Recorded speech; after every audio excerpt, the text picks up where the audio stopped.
คณะผู้แทนขั้นสูงองค์การอัยการสูงสุดแห่งสหพันธ์รัสเซียได้เข้าวางพวงมาลาอยู่ต่อหน้าอนุสาวรีย์นักบินโซเวียต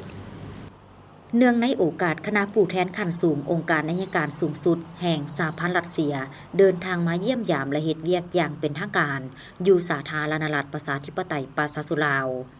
ดังนั้นท่านอิกรอวิกตอรกลาสโนฟหัวหน้าองค์การอัยการสูงสุดแห่งสหพันธ์รัสเซียพร้อมด้วยคณะ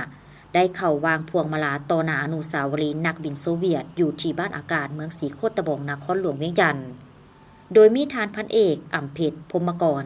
ห้องหัวหน้าองค์การอัยการประชาชนสูงสุดหัวหน้าองค์การอัยการทหารขั้นสูง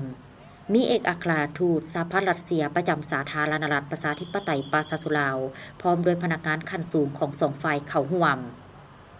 การเข้าวางพวงมาลาในครั้งนี้ก็เพื่อระลึกถึงความเก่งกาจสามารถและความเสียสละชีวิตของนักบินกองทัพโซเวียตขณะที่ปฏิบัติงานอยู่อาซีตะวันออกเฉียงใต้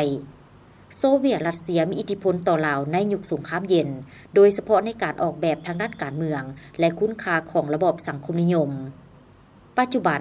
ลาวยังรักษาสายพัวพันการหัวมือที่มีมูลเสื้ออันดีงามกับสหพันธ์รัสเซียไว้ถึงปัจจุบันนี้